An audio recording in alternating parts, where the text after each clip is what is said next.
ان کا نام تھا رسول ترک. تقریباً 70 سال پہلے 80 سال پہلے ان کا انتقال ہوا ہے, تقریباً 65 سال پہلے. تبریز کے تھے, ان کا نام تھا رسول.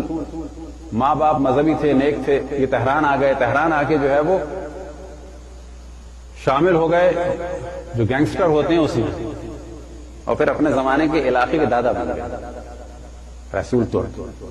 کیونکہ ترک تھے یہ جو آذربائیجانی اور ترک زبان ہے, جیسے کہ خدا خوئی ترک تھے, خامنائی ترک ہیں, جس طرح ہمارے کہا جاتا ہے بلوچ اور پنجابی مثلا, تو ان کو کہا جاتا تھا رسول ترک. اب یہ ترکوں کے پورے اور تہران میں پورے کے علاقے کے دادا بن گئے. لیکن ایک چیز نے ان کو ہدایت دی. وہ کیا چیز تھی کہ امام حسین علیہ السلام کا نام بھی یہ نہیں لیتے تھے. کس کے بعد؟ ابھی کوئی اچھی بات نہیں ہے, وہ والا کام غلط تھا, لیکن ایک انسانیت, ایک شرافت, ایک احترام اہل بیت باقی تھا. شراب پینے کے بعد نام نہیں لیتے تھے.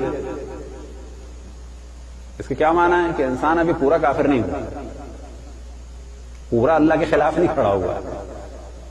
یعنی اس میں خصوصیت کیا ہے جو بعض دفعہ ہمارے بعض دوست بھی کہتے ہیں کہ یار آپ تو بہت ہی جو ہے وہ بالکل بعض دفعہ لگتا ہے بہت نیرو مائنڈڈ ہو گئے, بعض دفعہ لگتا ہے بہت براڈ مائنڈڈ ہو گئے. وجہ کیا ہے کہ یا ہماری دوستی ہوتی ہے بالکل نیک لوگوں سے, یا ہماری دوستی ہوتی ہے بالکل لاؤبالیوں سے.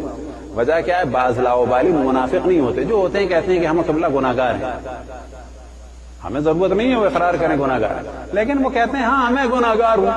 خطرناک کون ہوتے ہیں؟ فتنہ قسم کے افراد جو دیندار بن جاتے ہیں.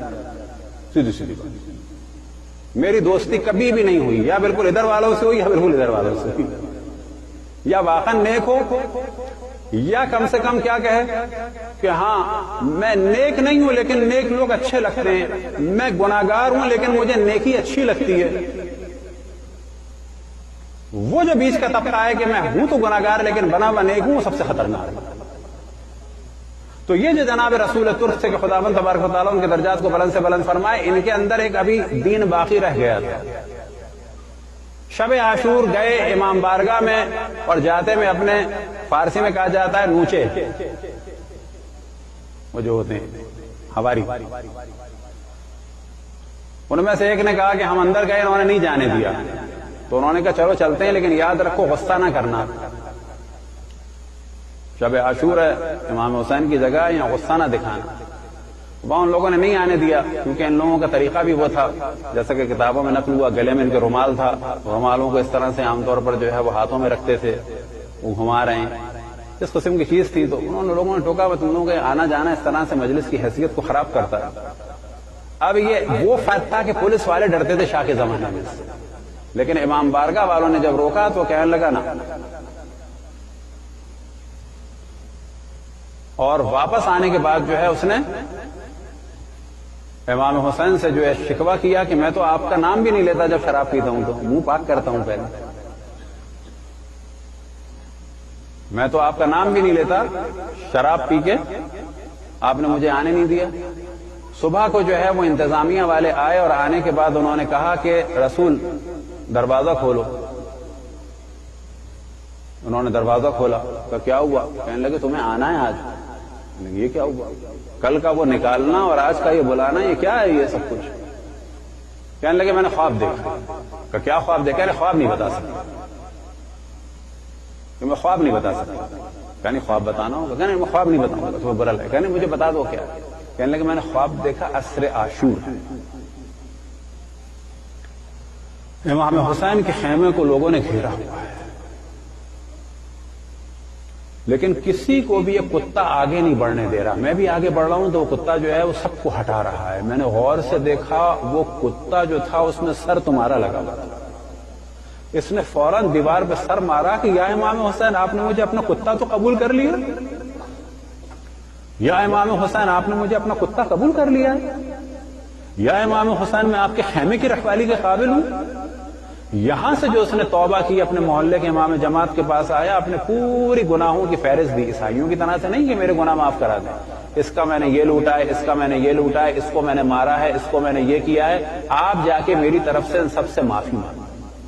اس کا میں مال دوں گا, اس کا میں یہ کروں گا, میں یوں نہیں کر سکتا, میں یوں نہیں کر سکتا. پھر اس کا عالم یہ تھا کہ ایک ہی مسجد میں 2 رکعت نماز یہاں پڑھتا تھا، پھر 2 رکعت یہاں پڑھتا تھا، پھر 2 رکعت وہاں پڑھتا تھا، اور پورے تہران کی مسجدوں میں گھوم گھوم کے نماز پڑھتا تھا کہ میں نے پورے تہران میں گناہ کیا ہے، یا اللہ میں اب جگہ جگہ تیری عبادت کروں۔ پھر ایک وقت آیا کہ اس کا دم نکلنے والا تھا، اور بقول علماء کے کہ مذاق میں انہوں نے جملہ کہا، توہین میں نہیں کہا، مذاق میں جملہ کہا کہ بالآخر تھا تو یہ غنڈہ دادا اپنے علاقے کا، توبہ کر لی تھی لیکن موت کے وقت اس نے وہی دادا گیری دکھائی، یعنی محبت میں کہہ رہے ہیں، وہ بھی احترام میں کہہ رہے ہیں، اس کو انسلٹ نہ سمجھیے گا، ان کے درجے کو میں اپنے آپ سے بہت بالا تر سمجھتا ہوں، کیونکہ جو توبہ کر کے مر جائے اس سے بہتر کوئی نہیں۔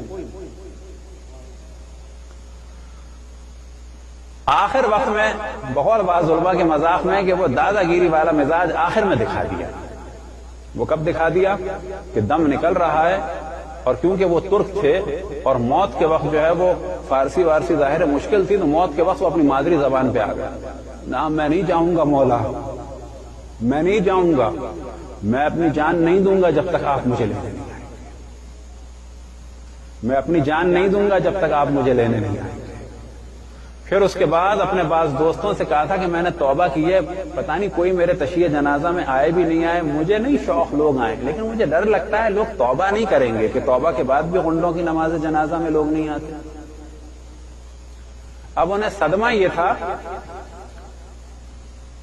اور بس مولا آپ آئیں، ایک دم سے جب دم نکلنے والا تھا تو ترکی میں ان کے جملے آج بھی مشہور ہیں، آقام گلدی، آقام گلدی، آقا یعنی میرے آقا آ گئے، میرے آقا آ گئے، ترکی زبان میں بولنا شروع کیا، آقام گلدی، آقام گلدی، اور اس کے بعد دم۔ صلوات پڑھیں بر محمد۔